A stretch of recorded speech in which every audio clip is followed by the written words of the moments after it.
Jemaat sekalian, ya kita akan melanjutkan ya eksposisi kitab Roma. Kita masuk di masih pasal 1 ayat yang ke-19. Baik, kita tundukkan kepala, kita berdoa, Tuhan memimpin kita dalam belajar firman Tuhan.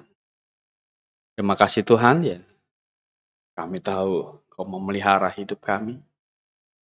Segala kecukupan yang kami rasakan Tuhan, kami tahu ada pemeliharaan-Mu bagi hidup kami, dan kami akan pakai waktu ini Tuhan untuk mempelajari firman-Mu, untuk tahu apa yang Engkau kehendaki bagi hidup kami, agar kami bisa menyenangkan Engkau. Terima kasih, dalam nama Tuhan Yesus kami berdoa. Amin. Ya, di Roma pasal 1, ya ini ayat 19, itu karena saya baca di sini, karena apa yang dapat mereka ketahui tentang Allah nyata bagi mereka, sebab Allah menyatakan kepada mereka. Jadi di sini Rasul Paulus memberikan penjelasan mengapa Allah murka kepada kefasikan. Jadi Allah murka karena di ayat 18 kemarin Allah murka, Allah nyata dari surga. Jadi betul-betul nyata, betul-betul ada. Kita percaya murka yang real, neraka yang nyata, dan itu tempat penyiksaan selama-lamanya. Begitu. Dan di sini Allah menjelaskan, Rasul Paulus menjelaskan bahwa karena sebenarnya apa yang dapat mereka ketahui tentang Allah, harusnya manusia itu sebenarnya ada di dalam Kristus. Seharusnya manusia itu percaya kepada Yesus. Seperti itu. Karena barang siapa yang tidak di dalam Kristus, Efesus pasal 2 ayat 12 kemarin kita sudah baca bahwa mereka itu tanpa pengharapan di dunia. Dan juga tanpa apa? Tanpa Allah. Jadi, dan sebenarnya apa yang dapat mereka ketahui tentang Allah, tentu manusia tidak bisa tahu semuanya tentang Allah, tetapi yang bisa diketahui tentang Allah, itu sebenarnya Allah sudah nyatakan. Jadi, kalau manusia menuntut sesempurna Allah itu dapat diketahui, itu tidak mungkin. Gitu. Itu tidak mungkin. Jadi yang bisa diketahui adalah apa yang Allah nyatakan saja tentang apa? Tentang dirinya. Dan manusia harus puas dengan pengetahuan yang demikian. Harus puas dengan kondisi yang demikian. Jadi tidak bisa paham tentang Allah 100%. Segala ilustrasi tentang Allah Tritunggal itu pasti tidak tepat. Orang mengilustrasikan Allah Tritunggal itu dengan berbagai cara.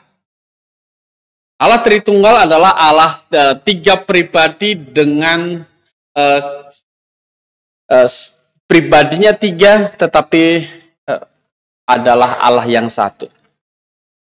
Ada tiga yang memberi kesaksian di surga, Bapa, Firman, dan Roh Kudus. Ketiganya adalah satu. Tiga yang adalah satu ini, tiga pribadi yang adalah satu, ini seringkali diilustrasikan oleh manusia, dan itu pasti salah. Ada yang mengilustrasikan Allah Tritunggal itu seperti kalau saya di rumah itu adalah seorang bapak. Kalau saya lagi di jalan, saya ini adalah sopir.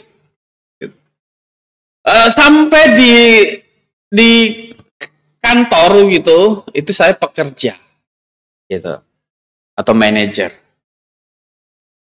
Jadi tiga pribadi satu, ini salah. Kalau saya di rumah, saya di jalan, saya di kantor, pribadinya berapa? Pribadinya masih satu. Ini bukan ilustrasi tentang Allah Tritunggal.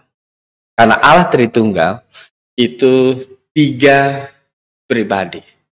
Dan memang hanya dan kita bilang 3 pribadi. Ada 3 pribadi, secara pribadi 3. Tetapi Alkitab juga berkata ketiganya adalah Esa, 1. Dan manusia cukup tahu tentang itu yang Allah nyatakan begitu. Jadi orang fasik itu tidak mengenal, ya. Mereka tidak mengenal karena orang berusaha mencari mengetahui tentang Allah itu dengan pikiran mereka, gitu. Dengan pikiran mereka, karena dan itu akan menuju satu pemikiran yang salah. Tuhan di dalam Perjanjian Lama itu melarang orang Israel seperti ini, melihat bintang-bintang dan lain sebagainya. Di Ulangan pasal 4.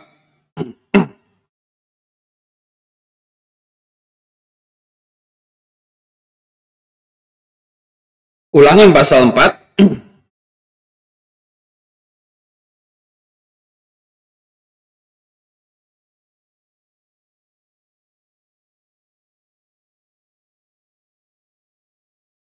Ayat 19.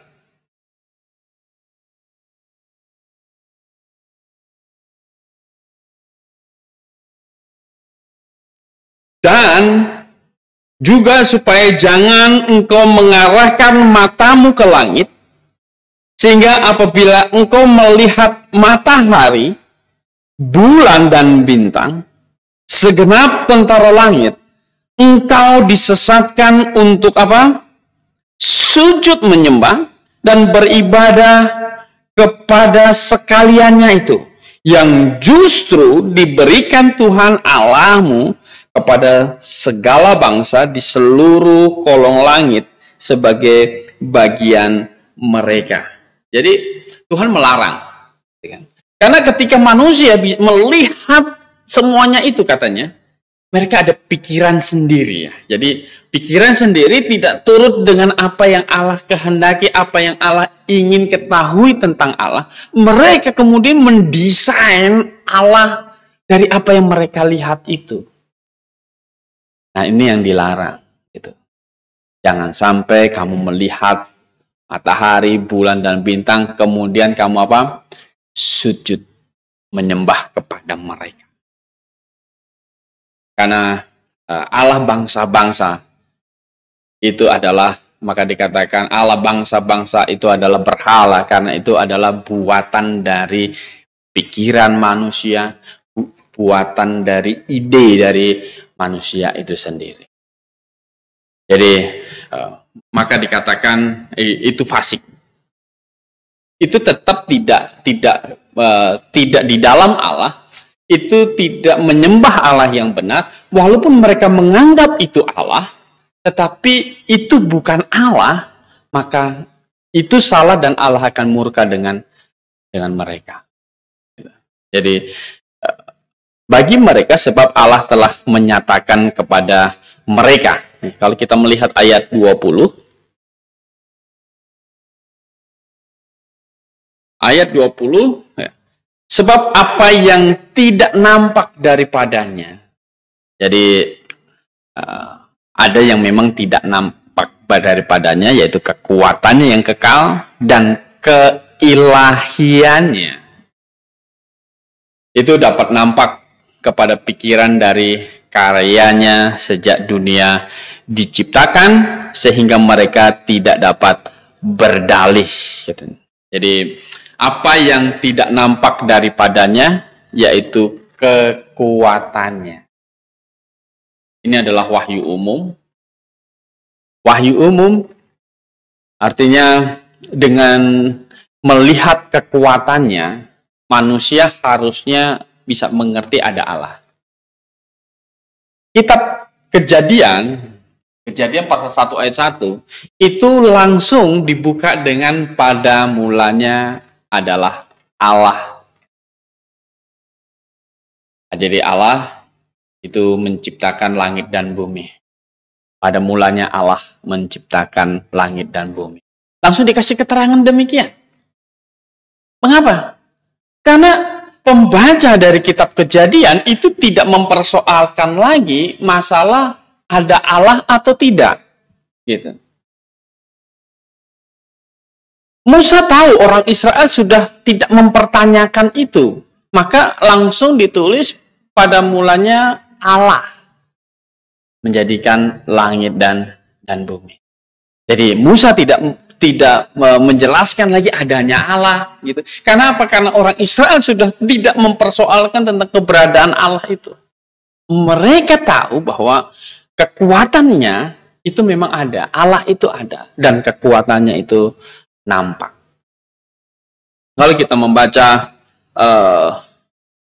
Mazmur pasal 19, Mazmur pasal 19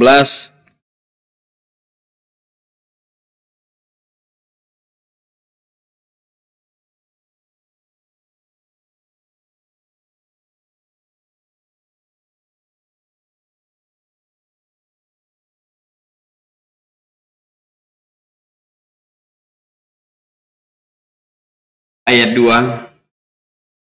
Saya baca di sini Mazmur 19 ayat 2. Langit menceritakan kemuliaan Allah dan apa? Cakrawala memberitakan pekerjaan tangannya. Langit menceritakan kemuliaan Allah dan cakrawala memberitakan pekerjaan tangannya. Artinya manusia melihat alam semesta ini harusnya berpikir ada Allah. Ada Allah. Kita tahu misalnya apa sesuatu benda yang rumit di muka bumi ini apa? Komputer. Komputer ada yang pertama menciptakannya enggak? Ada. Kan gitu. Penemu. Saya bilang ini penemu komputer, pencipta komputer, penemu mobil, penemu listrik. Jadi hal-hal yang rumit-rumit kita bilang apa? Ada yang menciptakan. Kalau kita pergi ke satu taman begitu kan, disusun rapi. Kita tahu pasti ada yang apa? Ada yang mendesain. Gitu kan. Wah, ini ada yang mengatur ini, ada yang menaruh di sini, menaruh di situ, taruh warna ini, pohon ini dan lain sebagainya. Dan kelihatan indah, kita tahu ini ada yang mengatur, ada yang menaruhnya. Ada tukang taman di situ. Tidak ada orang yang pergi ke taman yang bagus gitu kemudian berpikir ini tumbuh sendiri. Gitu. Nggak ada. Pasti ada yang mendesainnya.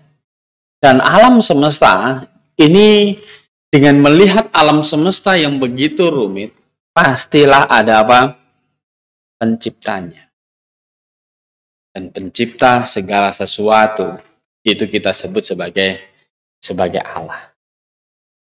Dan tentu manusia tidak bisa tahu segala sesuatu tentang Allah. Tidak mungkin. Kita hanya bisa tahu apa yang diizinkan oleh Allah untuk kita ketahui. Kita tahu kekuatan Allah. Memang kita melihat alam semesta akan kita tahu kekuatan Allah. Keilahiannya yang luar biasa. Kita tahu. Makanya orang Israel itu tidak pernah mempertanyakan keberadaan Allah. Mengapa? Karena mereka secara bangsa. Mereka tahu kekuatan Allah yang menolong mereka.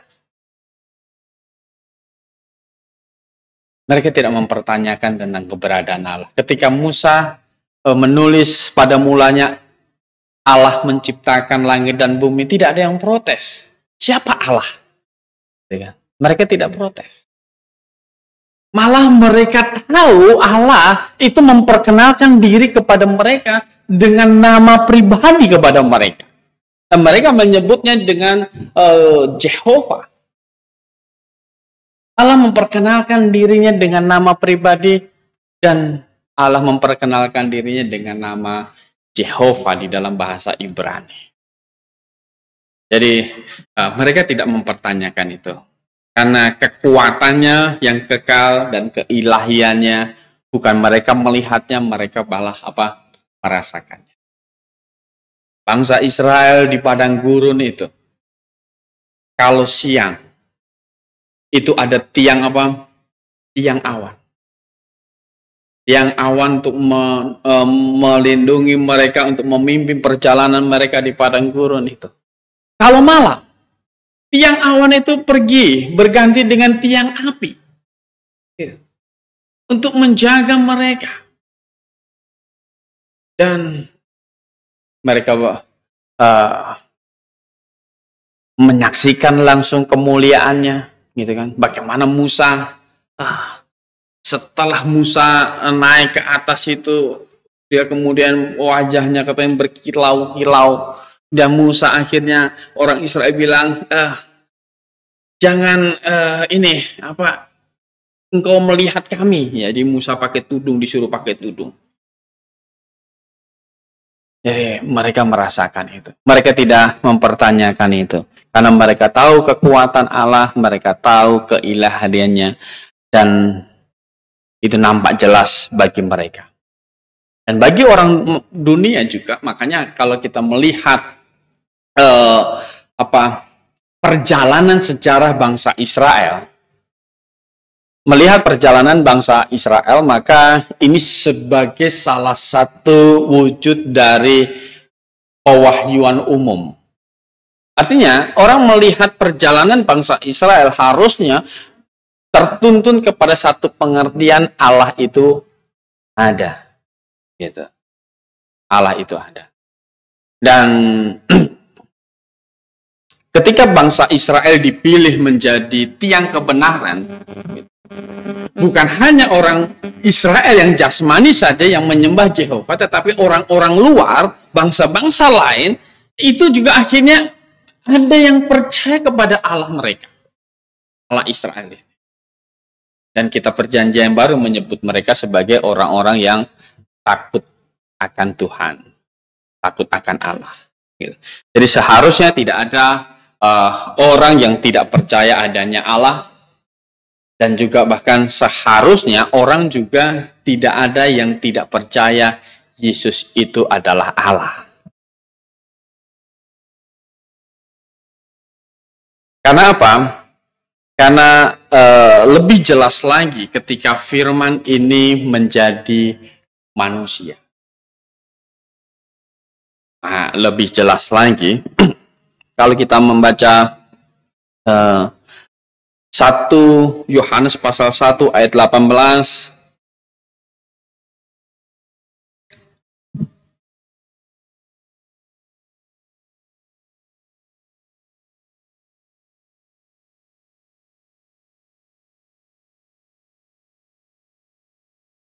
Tidak seorang pun yang pernah melihat Allah, tetapi anak tunggal Allah yang ada di pangkuan Bapa, dialah yang menyatakannya. Jadi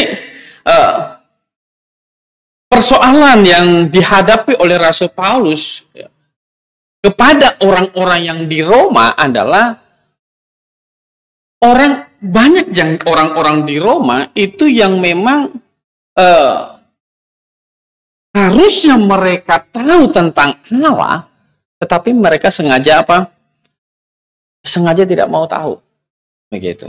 Padahal kekuatannya nampak dari pikiran dan dari sejak dunia diciptakan. Kalau orang Roma sendiri pada zaman Rasul Paulus itu dewa utama mereka itu kan namanya Jupiter. Jupiter dewa utama mereka. Kalau di Yunani itu Zeus, kalau di Romawi itu Jupiter. Nah, seperti pesan Tuhan kepada orang Israel, jangan kamu lihat ke langit, ya kan? nanti kamu lihat matahari, bulan, bintang, dan lain sebagainya, engkau malah sujud apa? Menyembah mereka. Nah, Jupiter itu nama apa? Hah? Jupiter itu nama planet. Gitu. Ya. Jupiter itu nama planet. Dan kalau nggak salah ini adalah planet terbesar kan gitu. Jupiter. Gitu. Maka ini dewa utama mereka pada waktu itu. Kemudian kalau dewi kesuburan mereka itu mereka namanya kan Dewi Venus. Gitu. Venus itu apa? Nama planet juga. Gitu kan. Venus itu kan kalau dilihat itu kan apa ya? Itu katanya indah gitu. Jadi itu Dewi Kesuburan. Jadi nama-nama planet itu menjadi Allah mereka. Mereka jadikan itu sebagai ilahi gitu, untuk disembah. Bahkan di zaman Rasul Paulus itu Roma itu mengangkat Kaisar Roma itu mengangkat dirinya juga sebagai Allah. Mengangkat dirinya sebagai Allah. Kaisar yang tercatat di dalam Alkitab itu kan yang Kaisar Agustus. Gitu kan. Kaisar Agustus. Itu Agustus jadi nama apa? Bulan kan gitu. Nah, nama bulan. Jadi mereka seperti itu. Jadi Paulus menghadapi orang-orang yang sebenarnya nyata keilahian Allah, tetapi dia tahu di Roma itu orang tidak mengakui keilahian, tidak mengakui kekuatan Allah. Mereka salah menyembah Allah. Jadi harusnya mereka percaya Allah, tetapi karena membuat pikiran sendiri, jadi tidak mau percaya. Sama ketika Allah katanya ini menjadi manusia, Allah yang firman menjadi manusia, itu orang Yahudi tidak percaya. Gitu kan? Orang Yahudi tersandung di sini. Orang Yahudi tersandung karena apa? Karena dalam pikiran mereka Allah tidak demikian. Allah dalam pikiran mereka, Allah itu fokus mereka kepada Mesias yang akan jadi raja mereka. Gitu. Itu fokus mereka.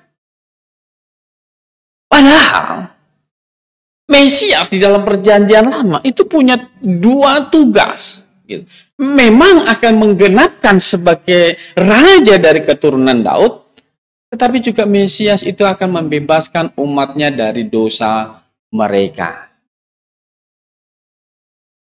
Dan Mesias yang menjadi raja dan Mesias yang akan membebaskan dari dosa mereka adalah Mesias yang satu, tetapi melakukan dua pekerjaan yang besar. Dan mereka lebih fokus kepada yang menjadi raja. Fokus menjadi raja. Sehingga ketika Yesus lahir oleh Ibu Maria, dan kemudian Maria waktu itu sedang bertunangan dengan Yusuf, mereka tahu begitu. Dan kemudian setelah Yesus pelayanan 30 tahun, Maria dan Yusuf akhirnya mereka punya anak, jadi saudara-saudara tiri Tuhan Yesus, begitu kan? Maka di Nazaret, Alkitab berkata apa? Tuhan sedikit sekali melakukan mujizat di situ. Mengapa mereka tidak percaya? Mengapa mereka tidak percaya? Karena di Nazaret Yesus bilang ini dia melakukan mujizat. Ayahmu aku kenal, ibumu aku kenal. Itu saudara-saudaramu apa? Ada di luar, kami kenal. Gitu kan. Dan Yesus akhirnya berkata, mengeluarkan satu perkataan seorang nabi tidak dihargai di tempat asalnya sendiri.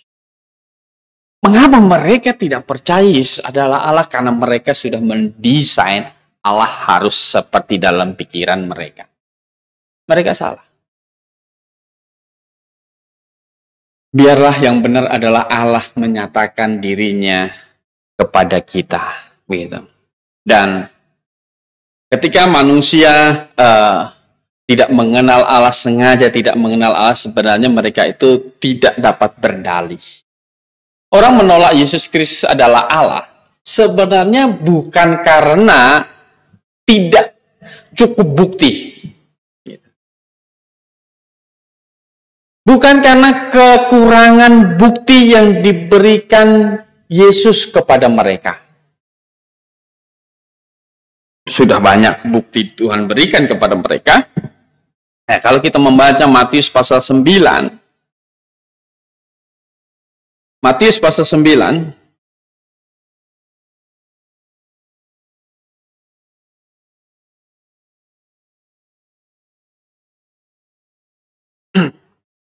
di sini Yesus malah dituduh menghujat Allah. Matius pasal 9 ayat 2 saya baca. Maka dibawa oranglah kepadanya seorang lumpuh yang terbaring di tempat tidurnya. Ketika Yesus melihat iman mereka, berkatalah ia kepada orang lumpuh itu. Yesus berkata apa? Percayalah, hai anakku, dosamu apa?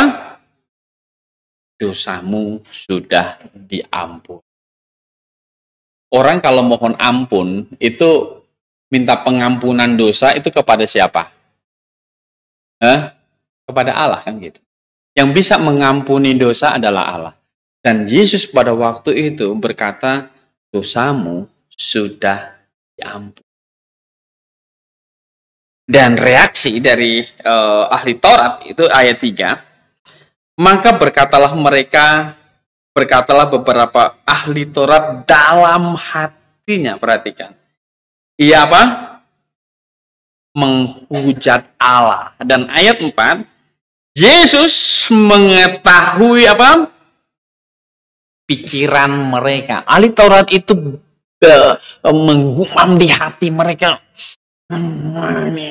Ini menghujat Allah ini. Setelah Yesus ngomong, dosamu sudah diampuni, dalam pikiran mereka, kamu ini siapa? Kok kamu ngampunin dosa? Emang kamu Allah? Kamu menghujat Allah. Dan pikiran mereka, Yesus apa? Yesus ketahui. Yesus ketahui. Yesus tahu pikiran mereka.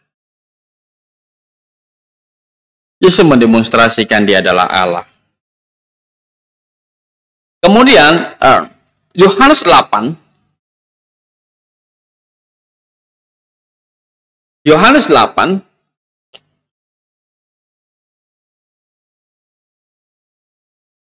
Ayat 45. Yesus menantang musuh-musuhnya di sini. Orang yang membenci dia, orang yang mencari kesalahan dia.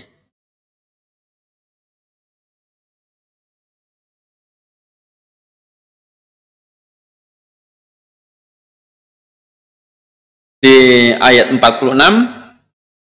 dia berkata demikian, siapakah di antaramu yang membuktikan bahwa aku berbuat dosa? Apabila aku mengatakan kebenaran, mengapakah kamu tidak apa? Percaya kepadaku?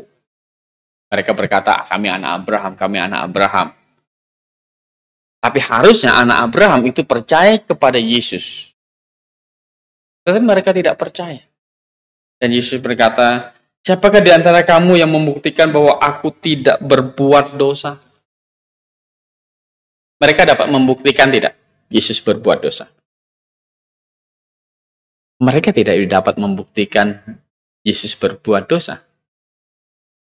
Maka sebenarnya Pilatus pun yang mengizinkan, dia tidak memerintahkan disalib, dia mengizinkan Yesus disalib.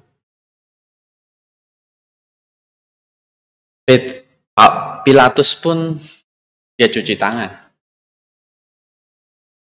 Dia berkata bahwa Aku tidak menemukan kesalahannya, dia cuci tangan. Ya maksudnya dia tidak mau andil begitu. Dia serahkan kepada mereka. Mahkamah agama waktu mengadili Tuhan Yesus Kayafas, apakah menemukan kesalahannya? Tidak. Kesalahan yang didapatkannya adalah dia dituduh menghujat Allah. Kenapa dia dituduh menghujat Allah? Karena dia menyamakan dirinya dengan Allah.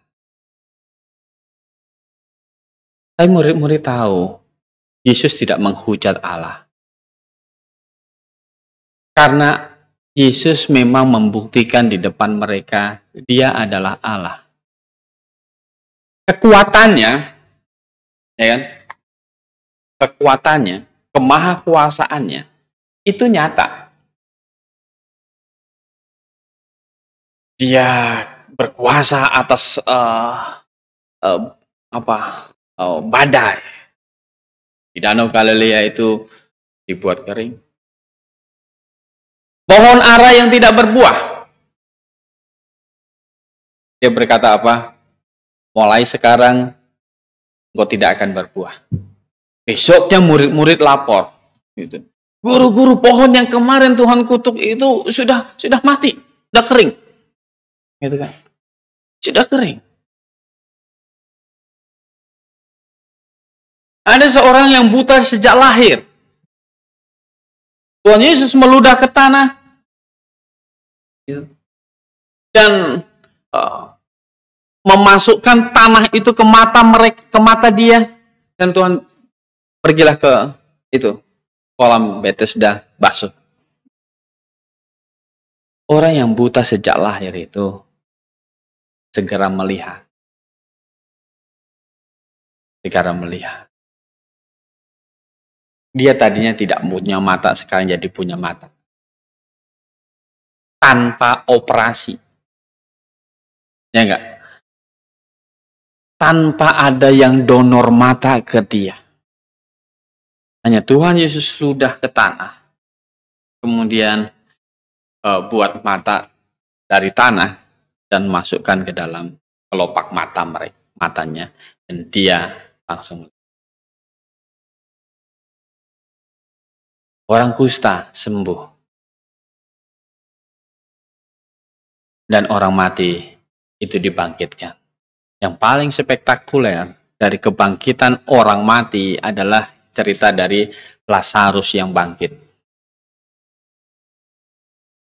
Lazarus, waktu Tuhan Yesus dikabarkan Lazarus sedang sakit.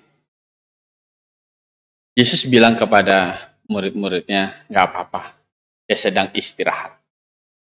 Tapi maksud Tuhan Yesus di situ, Lazarus memang sudah apa? Sudah mati. Lazarus sudah. Dia dengar kabar Lazarus sudah sakit dan mati, dia belum datang. Dia tunggu. Supaya apa? Supaya Lazarus ini memang dimasukkan ke dalam kubur. Jadi betul-betul meninggal. Dia Lazarus ini tidak mati apa? Mati suri. Gitu kan, kadang ada cerita kan orang mati suri sekian jam ternyata masih hidup. Begitu. Lagi digotong ke itu hidup. Begitu. Mati suri. Sengaja Tuhan Yesus itu mau mendemonstrasikan bahwa dia berkuasa atas hidup.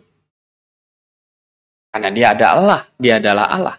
Dan ketika Yesus datang ke rumah Lazarus itu, Maria nangis, Marta menyambut dia. Marta berkata kepada Tuhan Yesus, seandainya engkau ada, seandainya engkau datang. Pada waktu saudaraku masih sakit, dia masih hidup sampai sekarang. Dan Yesus berkata, akulah kebangkitan dan apa? Hidup. Akulah kebangkitan dan hidup. Dia akan hidup. Barang siapa percaya kepadaku, dia akan hidup walaupun dia sudah apa? Mati. Dan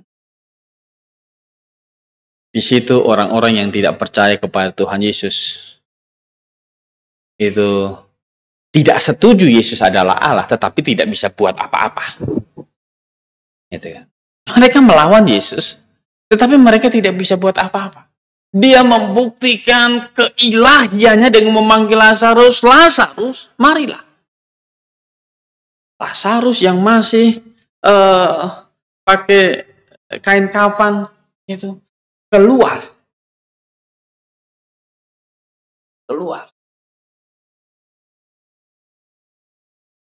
Dan dilepas dan dia hidup.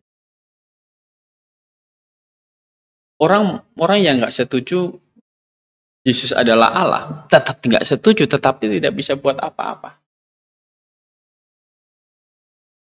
Karena memang Yesus adalah apa?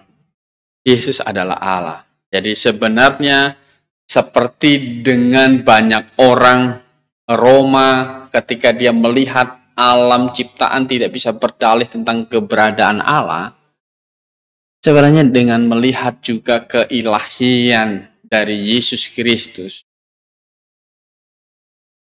orang sejamannya dan hari ini sebenarnya harusnya orang tidak bisa berdalih tentang keilahian dari Yesus Kristus.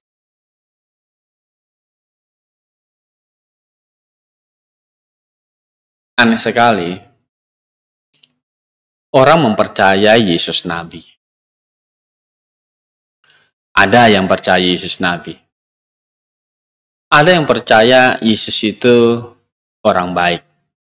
Gitu. Orang baik. Pasti Yesus itu orang baik. Tetapi itu bukan tuntutan, bukan yang dituntut oleh Tuhan Yesus. Yang dituntut orang Tuhan Yesus adalah orang mengakui dia bukan sekedar nabi, bukan sekedar orang baik, tetapi orang harus mengakui dia sebagai Allah.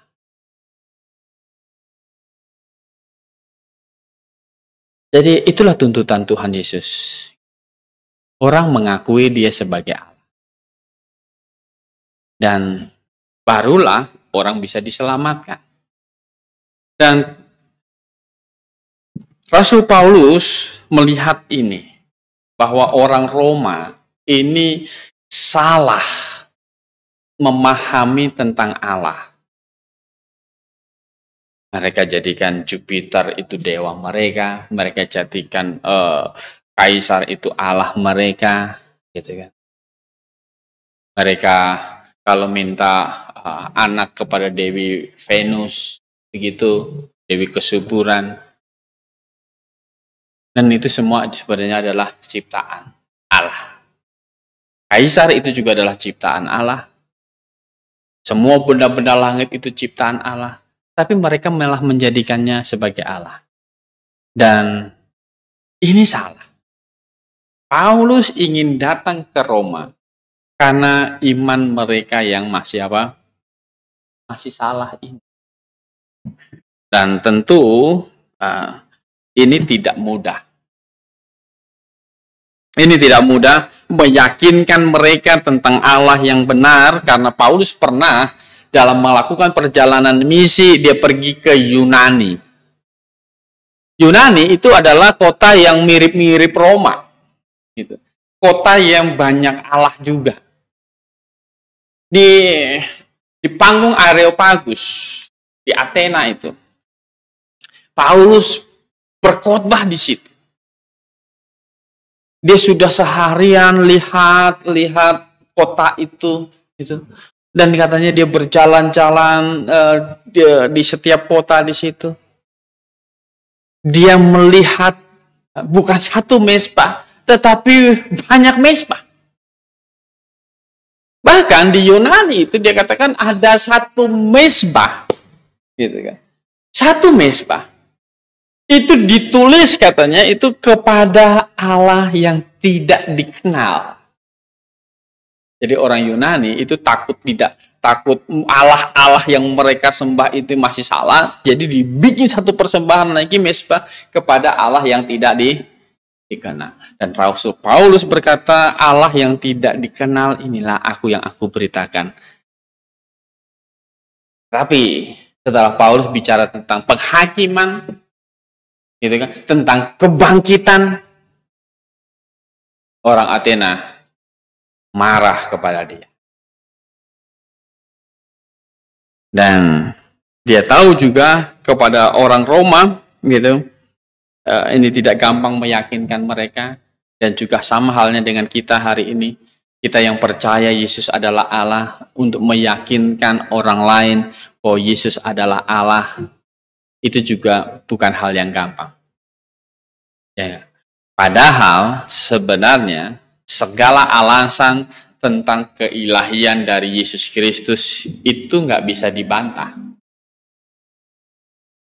Sebenarnya orang juga tidak bisa berdalih.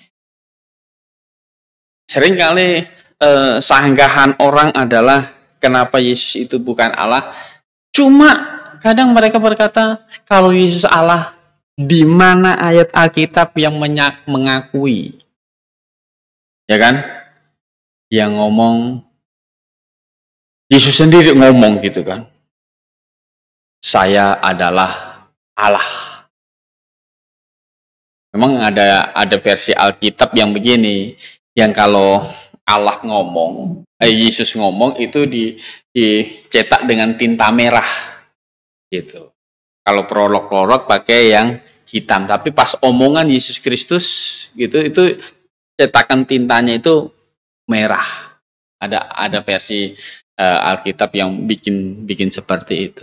Dan mereka tanya, di mana Yesus ngomong langsung, akulah Allah? Sebenarnya Yesus adalah Allah.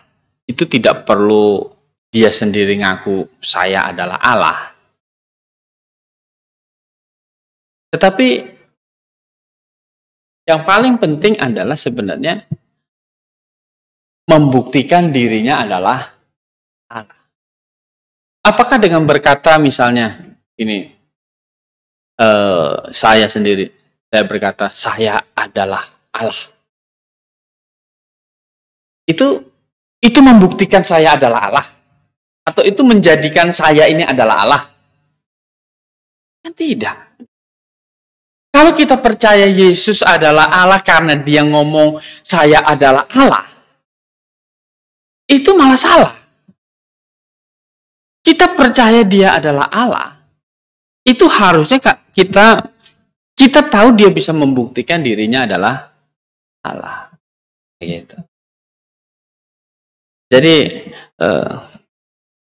untuk menyatakan dia adalah Allah tidak perlu ada pernyataan di dalam keluar dari mulutnya sendiri dia adalah Allah, tidak perlu. Karena orang Yahudi juga tahu ketika dia menyebut dirinya dia adalah anak Allah, itu menyamakan dirinya dengan apa? Dengan Allah.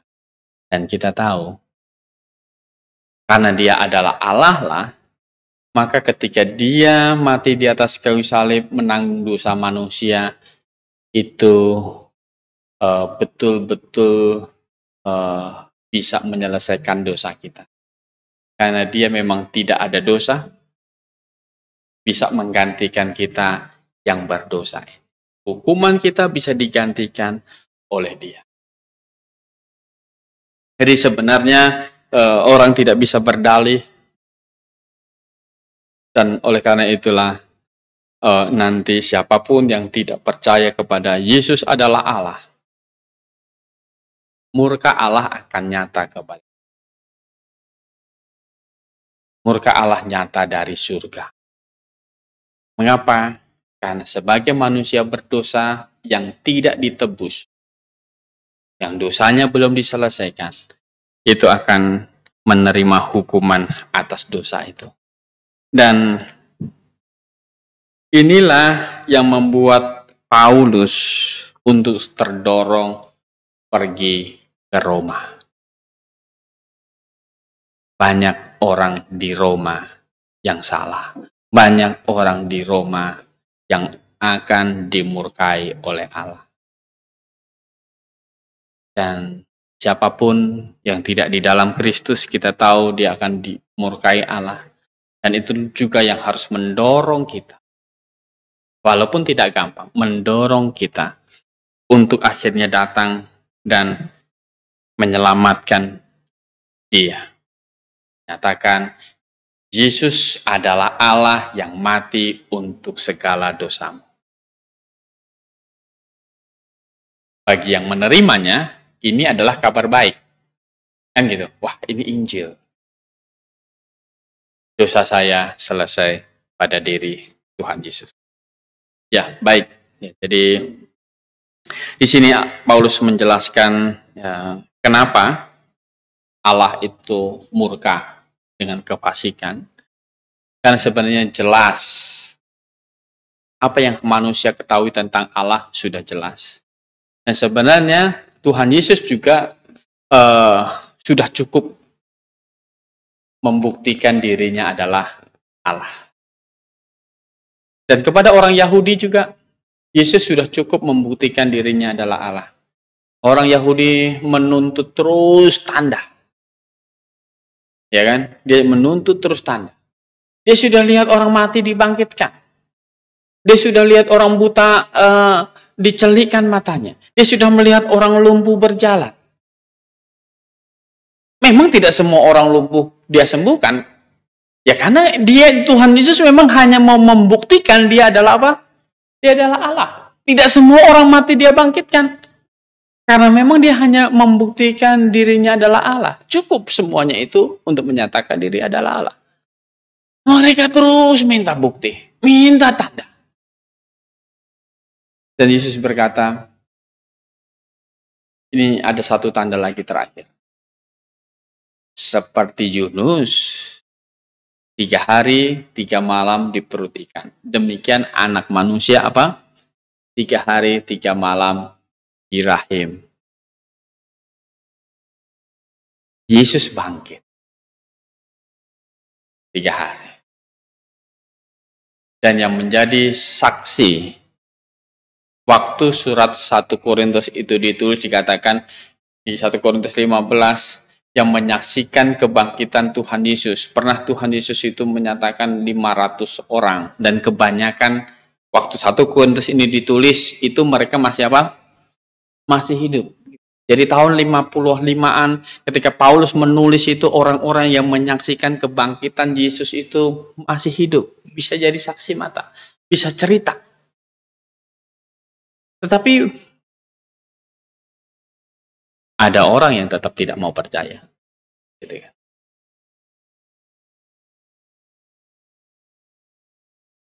Prajurit Romawi yang melihat kubur itu dibongkar oleh malaikat, mereka percaya nggak? Gimana? Mereka percaya nggak?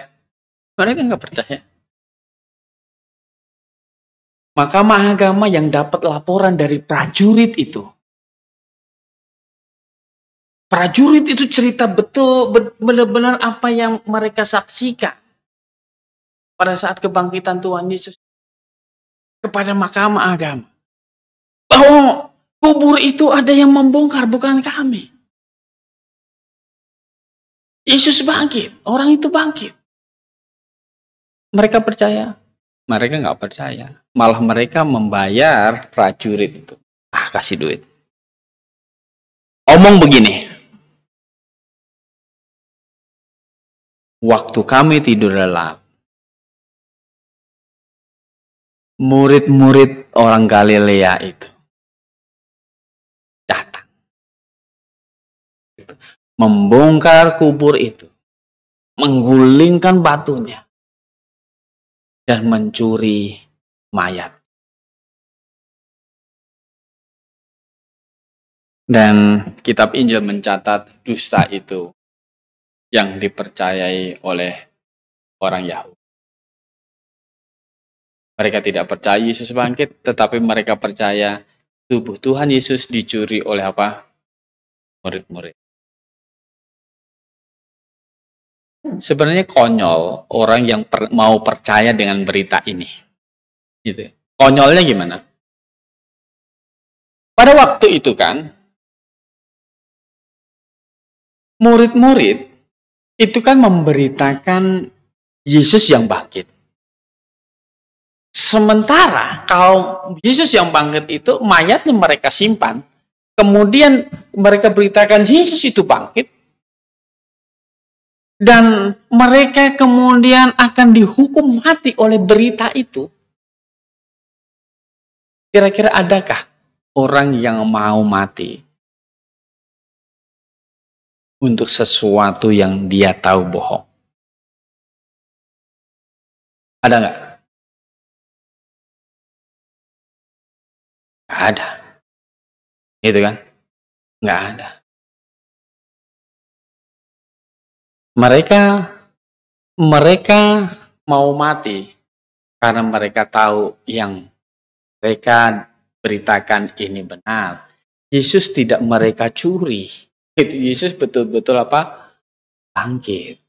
Tidak ada orang di muka bumi ini yang mau mati untuk sesuatu yang dia tahu itu bohong. Itu tidak ada. Ya, semua orang yang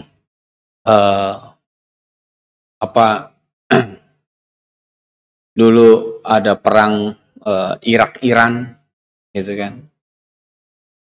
Jadi prajurit-prajurit itu katanya berani mati karena dikasih kunci kalau nanti mati dalam peperangan ini akan masuk surga begitu. Waktu perang Irak-Iran begitu. Ya prajurit yang anak-anak begitu masih muda semangat. Mereka berani. Karena mereka yakini itu adalah satu apa? Satu kebenaran. Kebenaran ada pegang kunci itu. Jadi murid-murid itu tahu apa yang mereka beritakan bukanlah sebuah kebohongan. Dan mereka mau mati untuk itu. Dan Paulus tahu yang dia yakini bukanlah sebuah kebohongan sehingga dia mau pergi ke Roma menyelamatkan orang Roma pada waktu itu. Nah, inilah tujuan dia menulis bagian ini seperti itu. Baik, kalau ada pertanyaan dipersilahkan. Ya.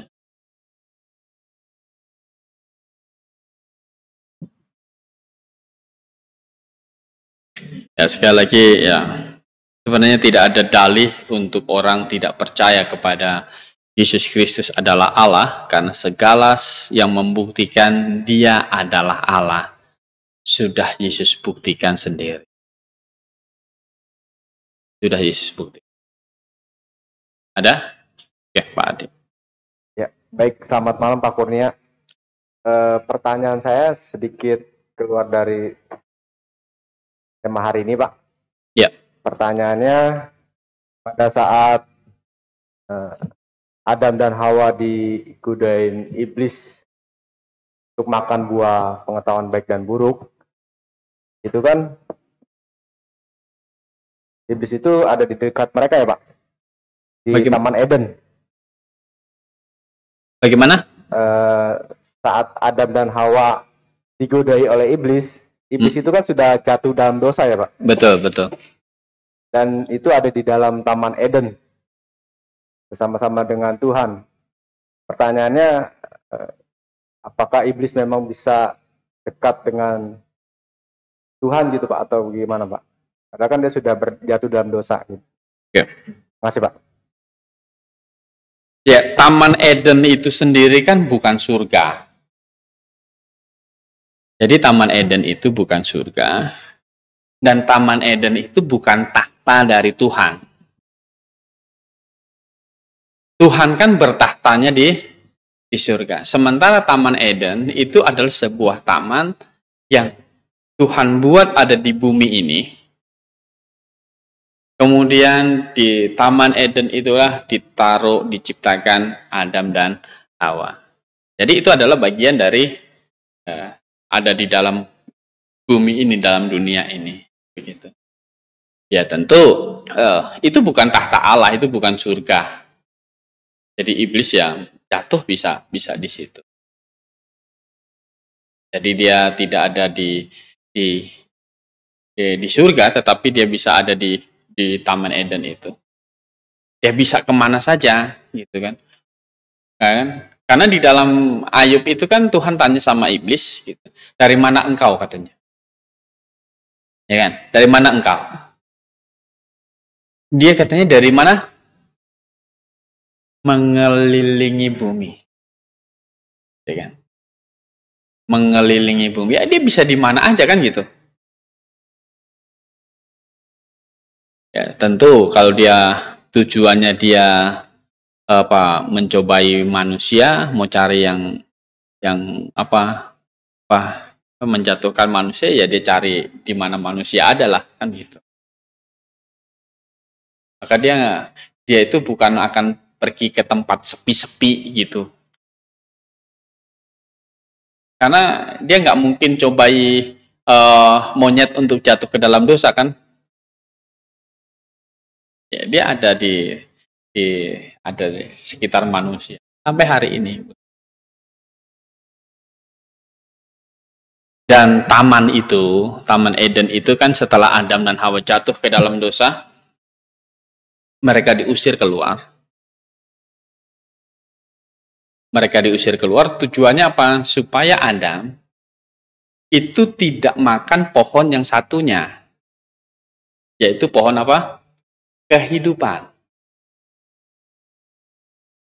Jangan makan pohon kehidupan ini. Jadi mereka disuruh keluar dan itu dijaga oleh kerub. Tidak bisa masuk lagi. Dan Taman Edennya ini kemana? Ya tentu setelah air bah.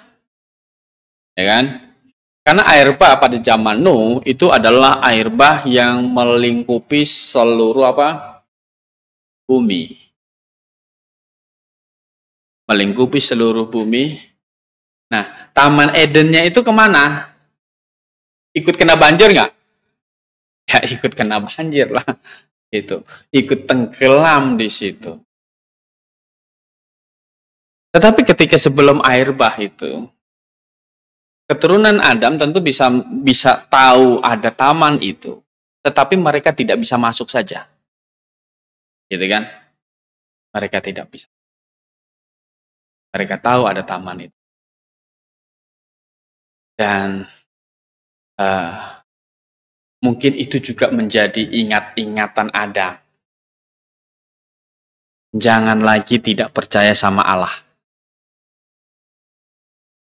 Jangan lagi tidak percaya sama Allah. Adam sudah keluar dari taman itu. Tadinya di situ tuh. Keluar, nggak boleh masuk. Nah, jadi harusnya keturunan Adam yang bijak dengar pengalaman Adam ini kan. Tetapi ternyata anak Adam saja yang langsung anak Adam, Kain, ini kan tidak percaya dengan Adam, juga tidak percaya dengan Allah. Kain sengaja memberontak, dia waktu bikin persembahannya ditolak, kan gitu kan? Mukanya muram. Gitu. Dia marah. Kenapa persembahannya ditolak? Karena dia tidak sesuai dengan keinginan Allah. Dia mempersembahkan sayur-sayuran, sementara keinginan Allah adalah binatang yang melambangkan dari juru selamat yang akan datang. Persembahan Kain ditolak. Jadi itu bukan surga. Jadi iblis masih bisa di situ. Sama seperti itu ada di dunia ini. Gitu. Waktu, ya baik. Ada lagi? Ya Pak, ada pertanyaan dari saudara Stephen de Taubun. Pertanyaannya, kapan Adam terhitung sebagai orang berdosa? Apakah pada saat makan buah pengetahuan baik dan jahat, atau ketika timbul keinginan untuk makan buah tersebut? Terima kasih. Kurang, coba Pak Adi bacanya di luar sini. Nah, pertanyaannya, Kapan Adam terhitung sebagai orang berdosa? Apakah pada saat makan buah pengetahuan baik dan jahat, atau ketika timbul keinginan untuk makan buah tersebut? Oke.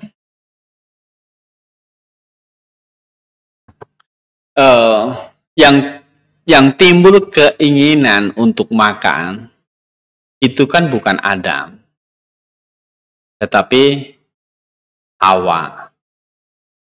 Sehingga di dalam Alkitab itu dikatakan, kalau kita baca di Timotius, coba kita buka.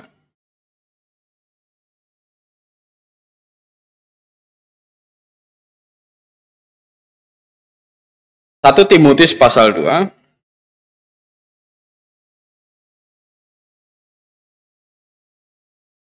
Ayat 14. Lagi pula bukan Adam yang tergoda, melainkan siapa? Perempuan itulah yang tergoda dan jatuh ke dalam dosa. Jadi yang digoda makan, kemudian karena di dalam buah itu mengandung pengertian, itu kan Hawa. Alkitab bilang bukan Adam yang tergoda, melainkan perempuan itu yang apa? Tergoda.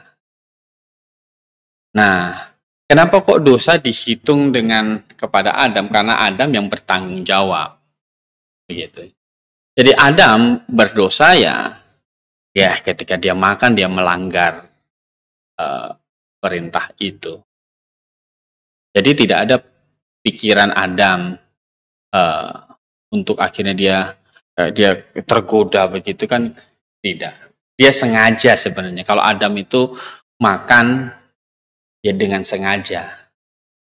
Karena Hawa sudah makan. Hawa sudah memberikan dia kan gitu. Ya dia makan. Dia makan, dia berdosa. Kenapa dia makan dia berdosa? Karena dia melanggar apa yang Tuhan perintahkan kepada dia langsung itu. Kan gitu. Jadi dia berdosa ya pada saat dia makan itu. Dia tidak tergoda. Karena memang iblis tidak menggoda dia kan gitu. Iblis menggodanya si Hawa. Hawa memberikan kepada Adam. Adam makan. Maka berdosa. Jadi karena ini pula lah itu wanita itu tidak diperkenankan menjadi mengajar dan memerintah laki-laki. Gitu. Alasannya ini jadi bukan alasan masalah sekolah lah, bukan alasan masalah pendidikan lah, bukan masalah siapa lebih pintar lah, bukan. Tapi masalahnya adalah bukan Adam yang tergoda, melainkan perempuan itulah yang tergoda.